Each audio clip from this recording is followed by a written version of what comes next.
화면 띄우지 않고 설교하도록 하겠습니다. 자, 말씀 요한복음 14장 15절부터 21절까지 성경을 같이 보도록 하겠습니다.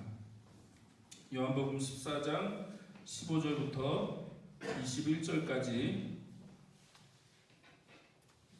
같이 읽을까요? 15절부터 21절 시작. 너희가 나를 사랑하면 나의 계명을 지키리라.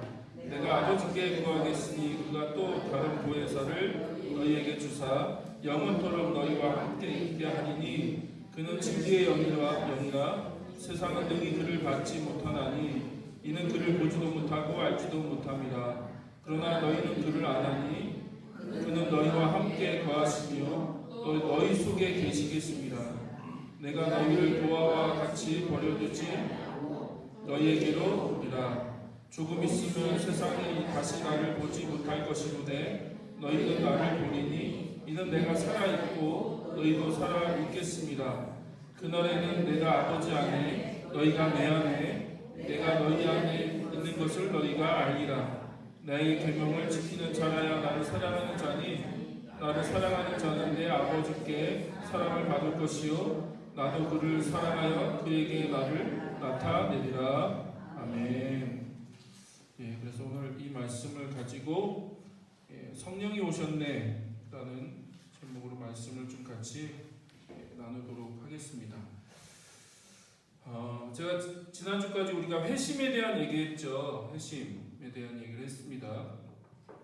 그러다가 이제 왜 갑자기 성령에 대한 얘기를 하는지에 대해서 좀 먼저 설명을 드리고 오늘 말씀을 가지고 좀 성령님에 대한 얘기를 하려고 합니다. 이미 지난주 설교를 좀 잘 들으신 분은 힌트를 벌써 갖고 계실 거예요.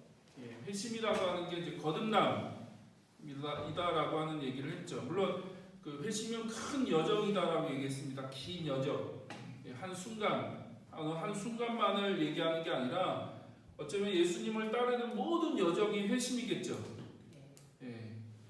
그래서 우리는 삶의 순간순간 계속 회심해야 될 수도 있어요. 왜냐하면 말씀드렸듯이 우리가 예수를 믿는다는 건 하나님 나라의 백성이 된다는 거죠. 우리가 그전에는 이 세상의 그 백성, 이 세상의 그 죄의 노예, 사단의 노예, 어떤 사망 가운데, 죽음 가운데 소망 없이 살아가는, 그래서 그냥 별 소망 없는, 그래서 그냥 세상의 가치대로 잘 먹고 잘 살고 좋은 집에 살고 좋은 차를 끌고 그냥 소망 없이 살아가는 그런 삶이었죠. 그게 전부인 줄 알고 그것이 가장 잘 사는 것인 줄 알고 살아가는 거예요. 그러다가 우리가 복음을 듣게 되고 내가 죄인인 걸 깨닫고 예수님이 나의 죄를 위해서 십자가에 죽으시고 부활하셨다라고 하는 것을 깨달은 다음에 내가 예수님을 믿을 때 우리 안에 변화들이 일어나잖아요. 변화들. 그것이 이제 회개라고 말씀드렸고 가던 길을 돌이키는 거다. 방향 전환이다. 가던 길을 돌이키는 게 회개죠. 회개. 그리고 믿음은 내가 계속해서 예수님을 따르겠다고 결정하고 선택하는 게 믿음이다. 그러니까 믿음도 그냥 한순간을 얘기하는 게 아니에요. 믿는 그 한순간을 얘기하는 게 아니라 요한복음을 보면 믿음에 대한 얘기를 계속 예수님이 하시는데 그때 그 믿음이라고 하는 건 현재형이에요. 예수님이 과거형으로 쓰신 적이 없으세요. 믿음을 항상 어떻게 해요? 현재형이라고. 현재형. 내가 과거에 한번 믿었다고 하는 게 중요한 게 아니라 오늘도 내가 예수 그리스도를 믿고 따르는 거고 매일매일 예수 그리스도를 따르는, 예수 그리스도를 선택하는, 내가 세상을 따르지 않고 예수 그리스도를 따르겠다고 하는 그 결정, 그 선택이 믿음이라고 말씀드렸잖아요. 그리고 그 모든 여정이 이제 그래서 그 회심으로 시작하는, 그러니까 회개로 시작하고 어떤 죄를 깨닫고 예수님을 믿는 그 믿음으로 시작하는 그 모든 그 이후의 여정이 사실 회심이죠. 그래서 내 가정 가운데, 내 직장 가운데, 내 삶의 모든 현장 속에서 내가 지금까지 살아왔던 방식들이 있잖아요. 방식들. 이게 하나님께서 기뻐하지 않으시는구나라고 하는 걸 깨달았다면 어떻게 해요? 그 삶에서 돌이켜야죠. 계속해서. 내 가정 안에서도 그렇고 내 직장 안에서도 그렇고 내 관계 안에서도 그렇고 내가 지금까지 살아왔던 방식들에 대해서 물론 그게 안에 분명히 좋은 것도 있어요. 예, 좋은 전통도 있고 좋은 경험도 있고 좋은 것도 있어요. 무조건 다 나쁘다고 얘기하는 게 아니에요. 예. 그러나 우리가 성경의 그 하나님을 알아가고 그 다음에 하나님 말씀을 배워가면서 분별이 생기는 거잖아요. 분별. 뭐가 하나님 뜻이고 뭐가 하나님 뜻이 아니구나. 뭐가 하나님께서 기뻐하시고 뭐가 하나님께서 기뻐하지 않으시는구나라는 걸 내가 깨달았다면 그 하나님께서 기뻐하지 않는 삶에서 어떻게 해요? 돌이키는 거죠. 계속 돌이키는 거. 돌이키는 거. 그게 회심이다. 그래서 내가 과거에 한번 회개했다고 회심이 끝난 게 아니다. 그러면 회심은 계속 있어야 되는 거죠. 매일매일. 어쩌면 죽을 때까지 내가 회심하는 삶을 사는 거죠. 왜냐하면 이걸 다른 식으로 표현하면 예수 그리스도를 따르는 거잖아요. 믿는다는 건 예수 그리스도를 따르는 거기 때문에 내가 매일매일 예수 그리스도를 따라가는 그 삶, 예수 그리스도를 닮아가는 그 삶을 내가 계속 살아가면서 그렇지 못한 부분을 계속 내가 바꿔야 되는 거기 때문에 회심이 매일매일 일어나는 거죠. 그리고 지난주에 그래서 말씀드린 게 그때 어떤 일들이 일어난다고요? 거듭나게 된다. 거듭나게 된다.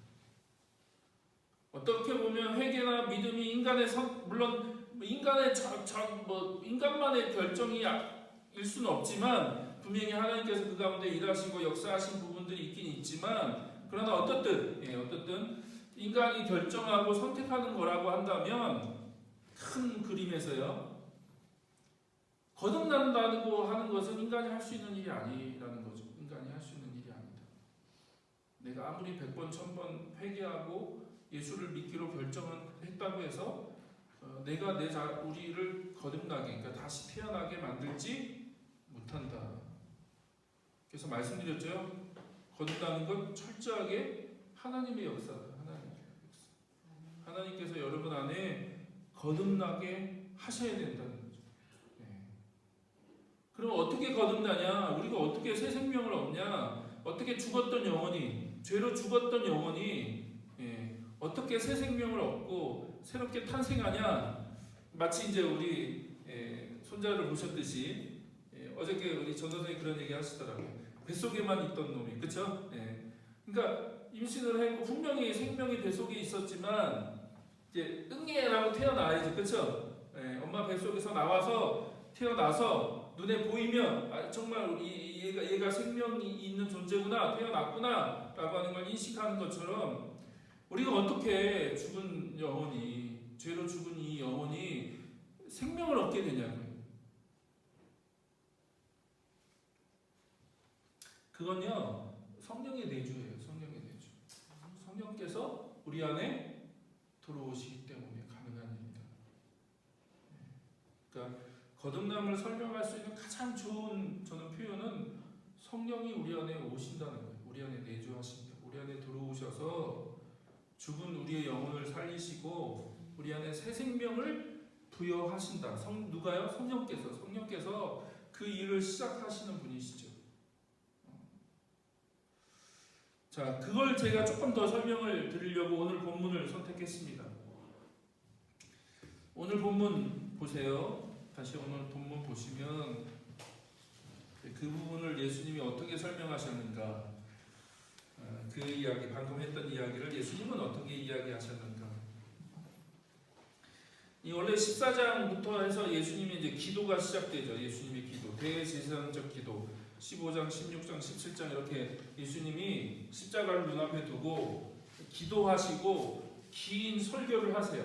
요한복음에 보면 예수님이 이제 곧 십자가에서 죽을 것을 아시고 제자들 향해서 긴 설교도 하시고 긴 기도를 하세요. 그게 이제 실려 있는 게 요한복음 14장, 15장, 16장, 17장 이렇게 되어 있는데, 자, 곧 있으면 예수님이 죽으실 거예요. 십자가에 죽으시고 그 다음에 어떻게 해요? 3일 만에 부활하시고 그 다음에 예수님이 다시 승천하실 거거든요. 아버지께로 돌아가실 거거든요. 그거를 요한복음은 뭐라고 불렀냐면 영광을 얻는다라고 표현을 했어요. 요한복음에서는 영광을 얻으신다. 영광을 얻으신다는 표현을 했어요.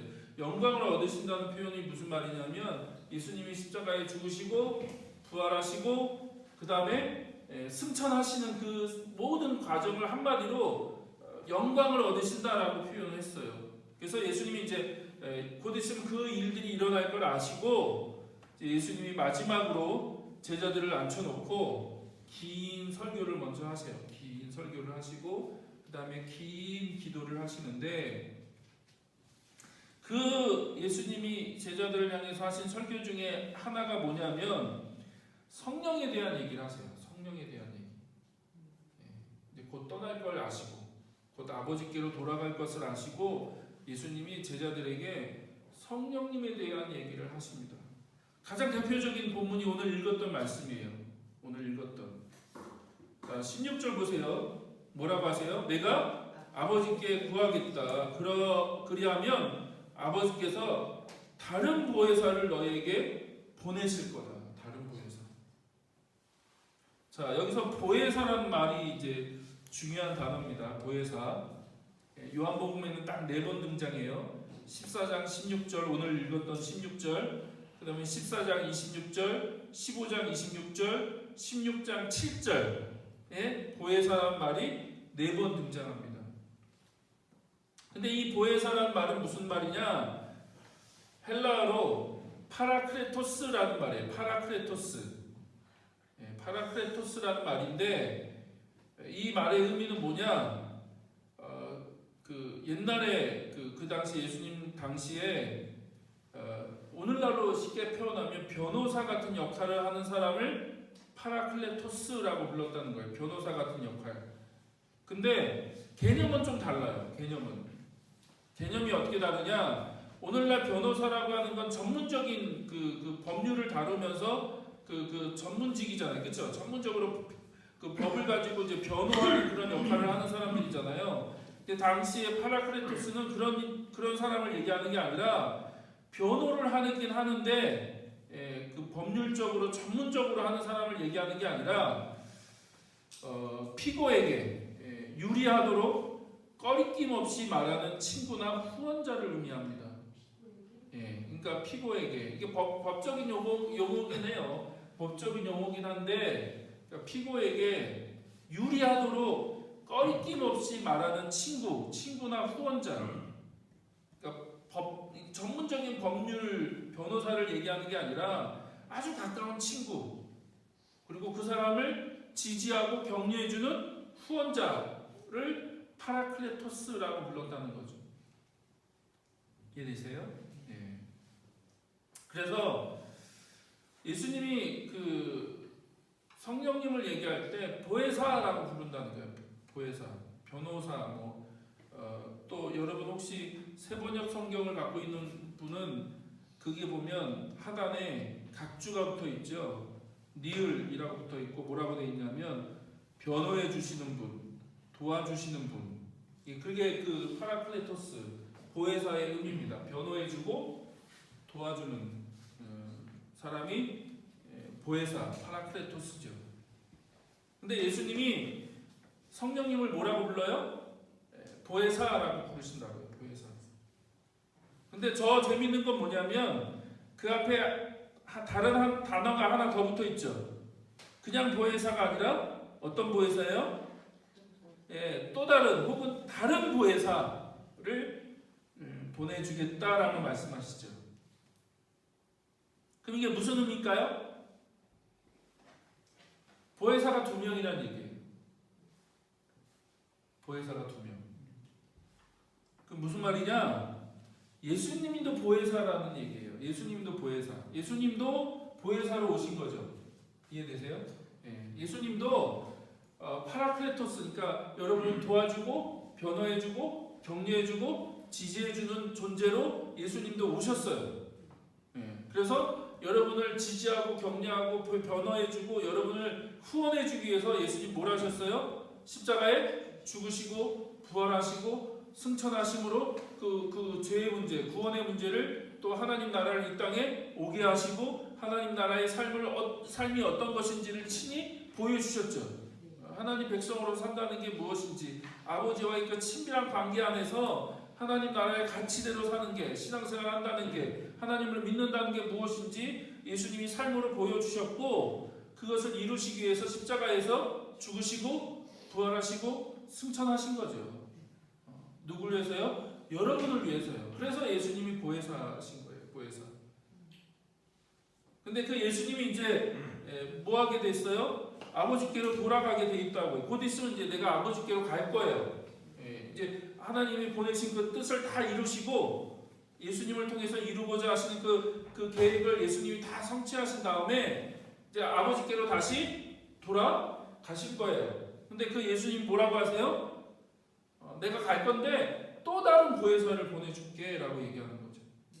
내가 보혜사로 너희들에게 왔고 내가 너희들을 위해서 그 일을 내가 이룬 다음에는 아버지께로 갈 거야. 근데 내가 너희들을 위해서 또 다른 보혜사를 아버지께 요청할 거고, 그럼 아버지께서 너희들에게 그 또 다른 보혜사를 보내주실 거야 라고 얘기하시는 거죠. 근데 그분이 바로 누구예요? 그분이 바로 성령님이라고 얘기하는 거예요.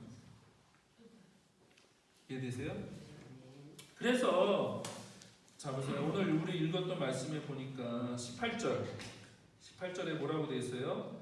나는 너희를 고아처럼 버려두지 아니하고 너에게 다시 오겠다. 그러니까 마치 내가 이제 아버지께로 가는데, 내가 아버지께로 가면 마치 너희들이 고아처럼 누가 도와줄 사람도 없고 어떻게 살아야 되는지, 어떻게 이 땅에서 예수 그리스도를 믿는 삶을 살아가야 되는지, 무엇을 해야 되는지 마치 버려진 것처럼 너희들이 고아가 된 것 같은 그런 느낌이 들 건데, 그렇지 않다는 거예요. 너희들이 고아처럼 버려지지 않을 거다. 왜냐하면 보혜사 성령님이 너희들에게 오실 거기 때문에.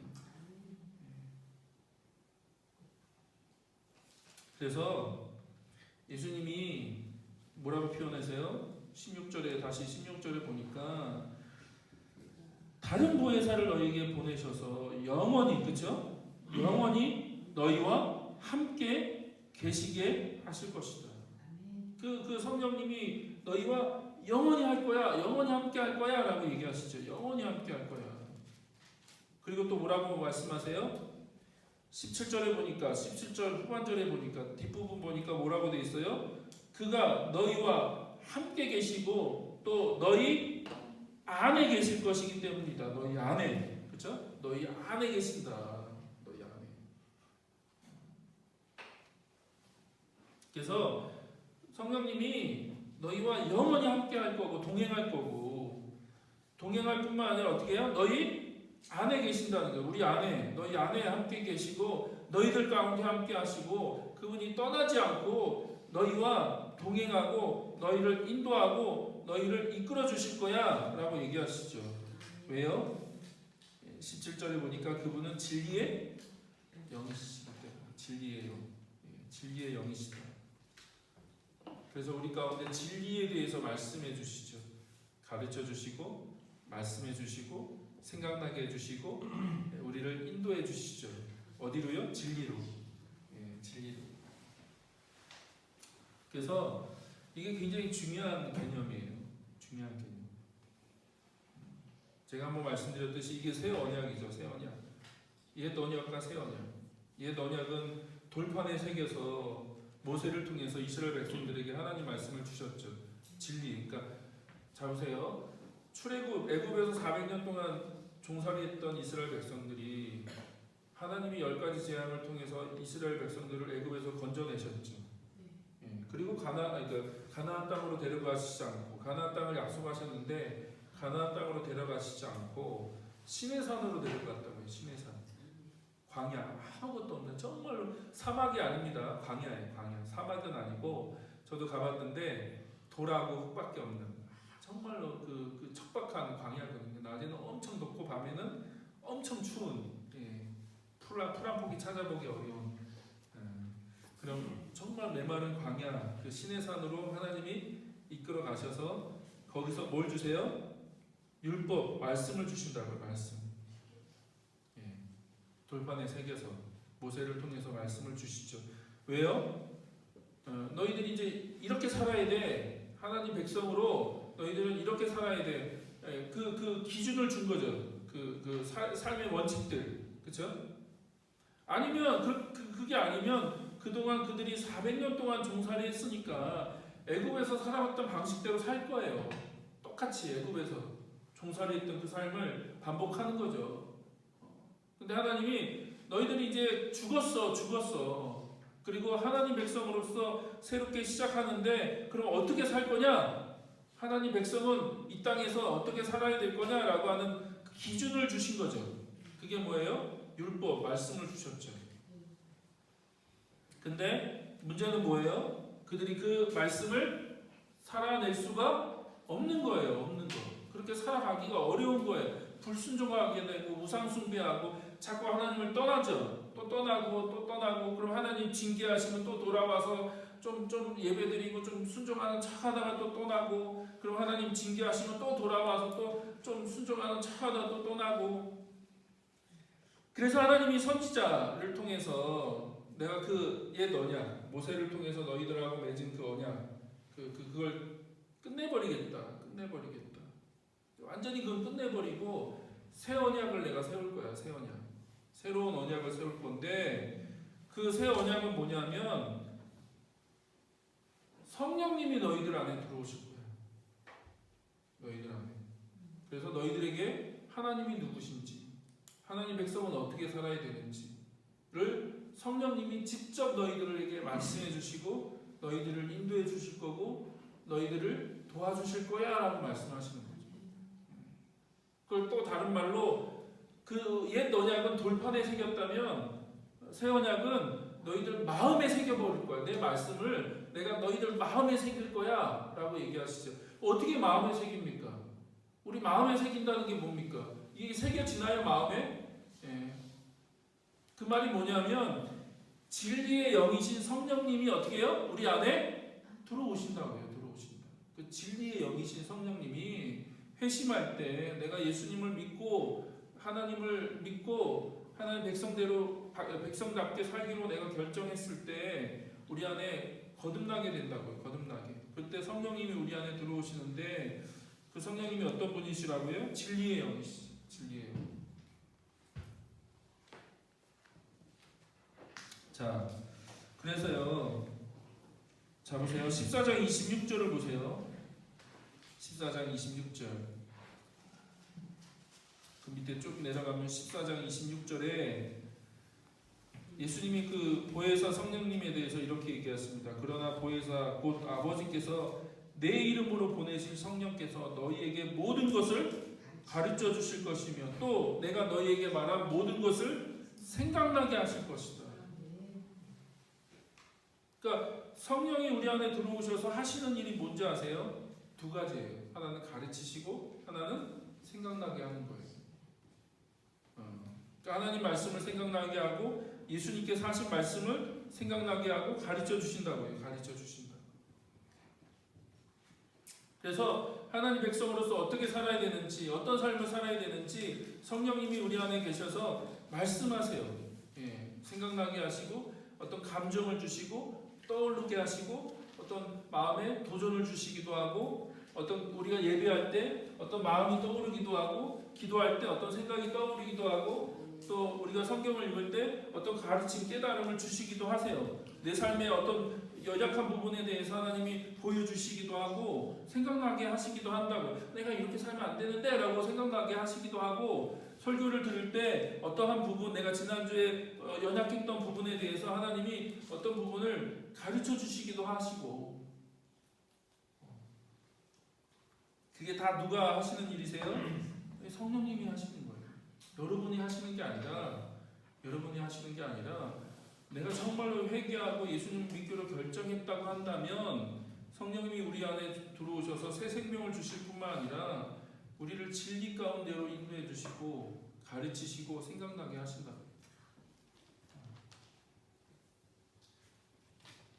그래서 말씀드렸죠. 지난주에 그리스도인이 되면 두 가지 마음이 생기는 거예요.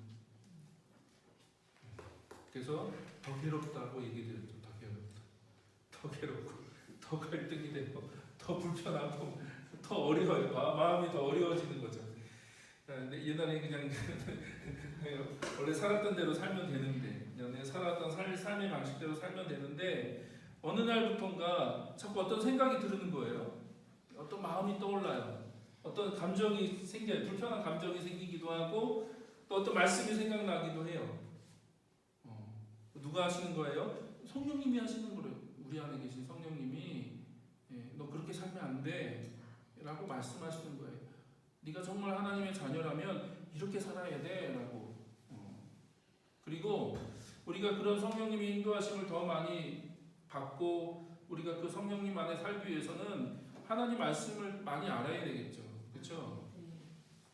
아무것도 없는데 떠오르게 하시는 분이 아니세요. 성령님은 빈장인데 아무것도 없는데 뭔가를 떠오르게 하시는 분이 아니라 하나님 말씀을 가지고 우리 안에 어떻게 해요? 떠오르게 하시고 생각나게 하시는 분이시지 아무것도 없는데 뭔가 이렇게 그거는 거의 무속에 가깝고요. 성경이 말하는 건 그런 무속적인 의미를 얘기하는 게 아니라 여러분이 진리 가운데 하나님 말씀을 배우고 또 암송하고 공부하고 읽고 그 말씀을 듣고 또 묵상하고 하는 그런 시간들 가운데 하나님 말씀이 우리 안에 쌓이면 그 말씀을 가지고 여러분 안에 생각나게 하시고 떠오르게 하시고 어느 때는 불편하게 하세요. 이해되세요? 그런 역할을 하시는 분이 누구시라고요? 성령님이 하시는 거예요. 성령님. 자, 그럼 왜 그분이 우리 안에 계셔서 그런 일들을 하실까요? 딱 하나입니다. 자, 우리가 읽었던 말씀을 다시 한번 보면 20절 보십시오.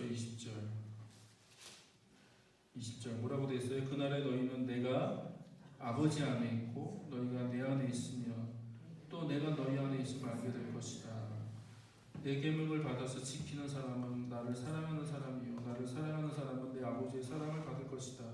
그리고 나도 그 사람을 사랑하여 그에게 나를 드러낼 것이다. 이게 무슨 얘기냐면 예수님이 그런 삶을 사셨다는 거예요. 하나님과 하나 되는 삶, 하나님과 친밀한 관계 가운데 아버지와 내가 하나다. 아버지가 내 안에 계시고 내가 아버지 안에 있다. 라고 예수님 계속 말씀하셨죠. 그 삶을 사셨어요. 그리고 우리에게도 그런 삶을 살라고 말씀하시는 거예요. 어떻게 해요? 우리가 예수님 안에 있고 예수님이 우리 안에 있고 그래서 예수님과의 그 친밀한 관계 안에 그래서 그거를 예수님 뭐라고 오늘 읽은 말씀, 방금 읽은 말씀에 뭐라고 표현하냐면 하나님을 사랑한다고 표현하고 하나님 말씀을 순종한다고 표현하는 거예요. 그거를 요한복음은 순종한다. 그냥 그저 순종이라는 것이 그냥 형식적으로 마지못해서 하는 게 아니라 예수님과의 그 친밀한 관계, 예수님이 내 안에 있고 내가 예수님 안에 있기 때문에 그 예수님을 사랑하고 그 예수님의 말씀을 내가 순종하는 삶을 사는 거죠. 그러면 그렇게 사는 사람에게 예수님 뭐라고 말씀하세요? 내가 아버지를 그 사람에게 나타낼 거야. 아버지가 누구신지를 다 알게 되고 하나님이 어떤 분이신지를 더 깊이 배우게 되고 경험하게 되는 거죠. 근데 그게 신앙생활이에요. 그게 주일날 예배 나와서 그냥 한 번 예배 드리고 그냥 주일 성수하고 그냥 교회에서 요구하는 몇 가지의 의무를 행하는 게 신앙생활이 아니라 이 방금 말씀드린 그게 신앙생활이라고요. 내가 예수님 안에 있고 예수님이 내 안에 계시고 그것을 통해서 내가 하나님이 어떤 분인지 알아가고 아버지를 배워가고 하나님을 경험해가고 하나님과의 그 친밀한 가운데 하나님의 뜻대로 순종하는 삶을 살아가는 거죠. 내 기쁨으로 감사함으로 내가 하나님의 뜻이 무엇인지를 알기 때문에 내 삶을 들여서 아버지의 말씀대로 순종하는 삶을 살아간다고요. 그 삶이 또 뭘 만드냐? 하나님을 더 깊이 알아가는 삶을 만들고 그 하나님을 계속 알아가기 때문에 또 하나님의 뜻을 알게 되고 하나님 말씀에 순종하게 되고 그래서 또 하나님을 더 깊이 알게 되고 이게 계속 물려서 돌아가는 거죠. 제가 어려운 얘기 하는지 모르겠는데 반응들이 별로 없으셔서 그게 신앙생활이에요. 잘 생각해 보세요. 나중에 한번 잘 생각해 보시죠. 그게 신앙생활이에요. 그게 예수님께서 말씀하시는 신앙생활이라는 게 뭐냐? 그게 신앙생활이에요. 근데 그것을 가능한 그 순환이 돌아가도록 우리 안에 일하시는 분이 누구세요? 그게 성령님이세요. 그게 가능하고 그거를 요한복음은 뭐라고 얘기하냐? 예수님이 살았던 삶을 살게끔 하시는 분이 성령님이라고요. 그래서 요한복음은 성령님을 예수의 영이라고도 불러요. 예수의 영, 진리의 영이라고도 부르지만 성령님을 뭐라고 부르느냐? 예수의 영이라고 부르세요. 왜냐하면 성령님은 우리 안에 오셔서 예수의 삶을 다시 재생시키시는 분이시거든요. 예수의 삶. 예수 그리스도께서 하셨던 삶을 우리 삶에 어떻게 해요? 다시 한번 그 삶을 살게끔 하시는 분이 성령님이세요. 그래서 저는 여러분이 더욱더 성령님이 누구신지를 좀 알았으면 좋겠습니다. 그래야지 신앙생활이 가능해요. 신앙생활은 여러분 힘으로만 할 수 있는 게 아니에요. 여러분 아무리 1000번, 100번, 10,000번 결심하고 결단해도 그게 쉽게 되지 않아요. 우리가 구원받고 하나님의 자녀가 되었고 하나님의 자녀로서 살아가게끔 하시는 분은 성령님이세요. 그래서 계속 성경은 얘기하는 성령을 따라 살아라. 성령을 따라 살아라. 성령의 인도하심을 따라 살고 성령과 함께 동행하면서 살아라. 성령의 그 감동에 따라 성령의 충만함을 가지고 살아라라고 얘기하시는 거예요. 그래서 다시 한번 우리 안에 성령님이 어떤 일들을 하고 계시는지에 대해서 이해하셨으면 좋겠어요. 그래서 그 성령님의 인도하심을 따라 살 때 우리 안에 하나님이 누구신지를 더 깊이 알게 되는 거죠. 예수님이 누구신지, 예수님이 어떤 분이신지를 더 깊이 배우고 그분을 더 깊이 사랑하게 되고 그분과 동행하는 삶이 더 깊어지는 거죠. 그게 성령 안에 있을 때, 성령을 따라 살 때 가능한 거죠. 여러분 가운데 그런 은혜가 있기를 소망합니다. 여러분 안에 그런 은혜가 하나님께서 주시는 그런 은혜가 있기를 소망합니다. 그게 성령께서 우리 안에 오신 이유고 우리가 거듭날 때 성령께서 우리 안에 그런 일들을 하고 계신다는 거예요. 아마 여러분 안에 그런 일을 이미 하고 계시는 분이 계실 거예요. 그런 경험들. 근데 그게 다 누가 하시느냐? 성령님이 하시는 거예요. 그래서